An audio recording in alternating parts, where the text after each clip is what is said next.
And it is a great pleasure to welcome to our program tonight on Talk Across America. We're going to talk show business, acting, and theater, stage, film, and what goes into that. And we're joined by Andrea Conte today. You've seen her on a lot of different venues, television and film and in theater, and she has a very interesting career. And we have a bit of a connection that goes back to when we both went to the same high school. We'll talk about that if we have a little time as well. But Andrea Conte joined us by telephone tonight. And Andrea, good to talk with you. How are you tonight? Well, I'm doing great. I will tell you, I hate to correct you, but I pronounced my name Andrea. Okay, I'm already wrong. It's just the emphasis on the wrong syllable. It's fine. That's right. Well, I'm going to put a little note on the note here right now. Andrea, very good. And, well, I guess I should say right up front, tell the people listening, our friends, that we both went to the same school, which was a very well-known school up in Long Island, and particularly around the country. Actually, there's one where I live right here in Sarasota, the Waldorf School of Garden City. Actually, this was the founding school, and we both graduated from that place. I a little bit ahead of you, but it's kind of a very high emphasis on arts and music, and you really took advantage of that because just reading your resume, you not only the acting you've done, but you're a musician, you've done dancing, you've done a lot of different things. So the Waldorf School really helped you, I imagine. It really did. It was a beautiful place to be raised and learned. It was so creative, Doug. So it just kind of enabled you as a child to just embrace the arts and embrace nature, and I'm really glad I have that footing. I actually left the Waldorf School in the 8th grade. My parents put us in public school, and it was a harsh transition going from that nurturing environment of arts, nature, music to the public school setting. So that was a hard adjustment. But I'm really glad I have Waldorf. I'm definitely a Waldorfian. I will definitely tell you that.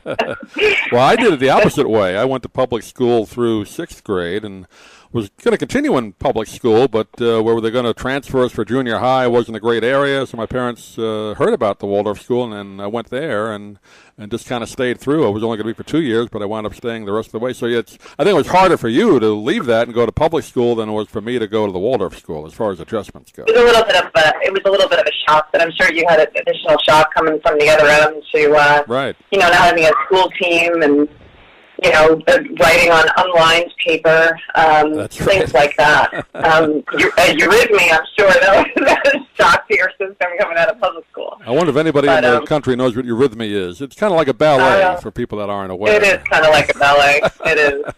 But teenage boys, trying to get them to do that isn't exactly easy. I don't know how they got us to do it, but we did it. Well, they got us to do it because they started us in kindergarten doing that. That's how they got us to do it. Well, I didn't realize you left then. So okay, that's news to me. So you left after 8th grade, yeah? Because we were just talking. I graduated several years ahead of you.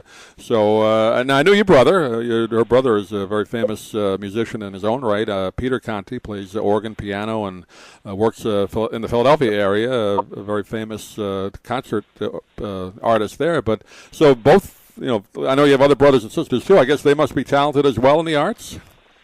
They are equally talented in different types of arts. I have 2 brothers, no sisters. My brother Lawrence is a teacher. He master's degree, just absolutely brilliant. And Brian actually is a private investigator. Oh, really? So that's pretty interesting. Yeah. I always thought they were on television, private investigators. So they are really, in real life, there are private investigators then. He's a private investigator, yeah. He's quite good at it, too. Well, let's talk a little bit about, obviously, you went to public school, and then after that you went to college, and you went to SUNY New York, and you kind of went for the acting at that time, right? Was that your goal at that point? It was my goal when I was 5 years old. Yeah. My grandmother took me, I'm sure you remember the Nassau Coliseum, and my grandmother took me to the production of Cinderella. I was 5. And the lights came up, and there I was, and the song was all alone in my corner, all alone in my chair. I can be whatever I want to be. On the wings of my fancy, I can fly anywhere, and the world will open its arms to me. And that was it. I was done. I was an actor. That was my dream. I wanted to be Cinderella. So when I was 17, I auditioned for Cinderella and was cast as Cinderella. Really? Yes. gosh, I forgot it. I think it was Hofstra. Was that the musical version of it? That yes, it was. Leslie Ann Warren did that on TV. I remember watching that as a kid. I don't know if you remember her version of that. Yeah, right.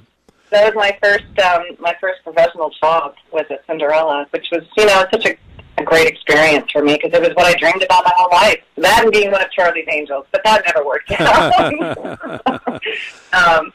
But yeah, so that kind of propelled me, and I wanted to major in acting. That was much against my parents' wishes at the time. My father is a dentist, or was. He's retired, but he wanted me to take over his practice. And I was just an artist. I mean, there was no getting around that. And dental art was not the same to me as performing art. A little different. So I pursued it. I sang with Barry Manilow when I was in high school. I wanted to ask you about that. Yeah, I know you worked with him, but I didn't know when. So, in high school. Our music teacher at Garden City Senior High School, Dr. Lydia Marangello, was friends with Barry's musical director, Victor Vanacone, and she arranged auditions for her students that were in her madrigals or select tones, which were the singing groups. So we had to audition for the chorus. And so I performed at Radio City Music Hall and what was Bigger's Theater when I was still in high school. So that was probably the most life-changing experience for me. And then from then on, that was it. I didn't care what I had to do as far as paying for my education myself and going to whatever school I needed to go to, but I was going to be... Was it one of his concert shows where he sang all the hits, or was it a different type of show? No, it was a full-out show. It was his tour. Yeah. The first one was the Paradise Tour, and Radio City Music Hall was one of his huge events. Huge events. I mean, I almost didn't graduate high school because I was so tired, and all I wanted to do was perform. Right. But yeah, and then I went to college for it to get my degree. I figured I'd get my degree in it and see what happened, and to get that base of additional arts education and languages. And studied in Italy through SUNY. I went to Rome. I learned language and music there. That also the Waldorf influence, the language arts from Waldorf. What did we start in first grade, second grade? French and German. Right. I know in high school we had to take either one of those, but yeah, I know they started young there. Right. Yeah. In high school, I studied Italian for 3 years, and then went to Italy. By the time I was in Italy for 2 months, I was fluent in Italian. Had I known back then, I would have taken Spanish. Because I would be making a fortune if I was learning Spanish. But yeah. Well, now, again, you go to school for acting and you learn the craft, and that's what you need to do. But unfortunately, in the business, there's so much competition. When you graduated, what's your first thing you do as an actress? You make the rounds, or how did it work for you? Well, for me personally, I mean, everyone's on their own path. For me personally, it was very hard because I was really doing this on my own. I didn't have the support. They're very supportive now as far as achieving my goals and getting to the next level in my career. But back then, when I was 18, an 18-year-old girl, my father did not want me to be an actor, period. He's very old school Italian man. And that was just pretty much a verboten. My daughter's not going to be in that industry. And if you remember the times back then, and I'm sure the other actors you've had on can attest to that, you really, I could have gotten an agent. I had an agent when I was 18, but there was a whole underground in that world as well. So I went the route of get my education, pursuing the craft, working as much as I could in the field, but still getting my degree. Mm-hmm. And then I was just very natural at sales. I don't know why. But I had worked, I worked 4 jobs to pay my way through college, and I ended up in Florida at a television station. I worked for CBS Television as their top account executive. I was still pursuing acting. I was doing commercials, a lot of voiceover work, and that's when I started studying with Mr. Reynolds. with the Yeah, we'll get to that in a minute. What station did you work at in Florida? This was a CBS affiliate that I worked for down here. In Jupiter area? Yeah, in West okay. Palm Beach. Oh, all right. At the time it was the 45th market. So, right. Oh. But I chased down a news truck because I wanted to be on air. I wanted to be a news anchor. I had gone to broadcasting school as well, Connecticut School of Broadcasting. So I wanted to get my foot in the door, and I knew I could get my foot in the door through sales because I was really good at them. I was a makeup artist, paid my way through school on Fifth Avenue in New York, working in the retail stores, the high end. And so I had that under my belt. But 13 years at Channel 12, it just wasn't satisfying me. I wanted to be on camera. And then I was offered a job in Pensacola as weekend morning weather anchor for $12,000 Get up a year. at 4 a.m. and enjoyable hours, yes. $12,000 a year. It's worth 30. Oh, wow.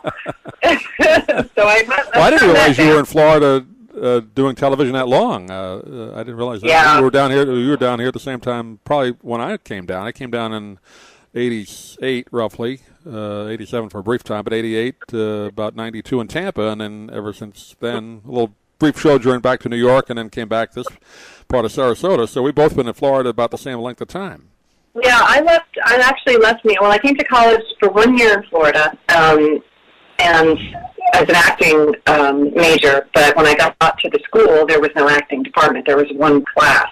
So I didn't stay in Florida. I was here for one semester, and they didn't have the program that I needed. Do you know what I mean? So I went back to New York, and I went to the SUNY school. I left New York during the 90s. It was actually right after the first World Trade Center bombing. Right, 94, 95. Right. 93. Yeah.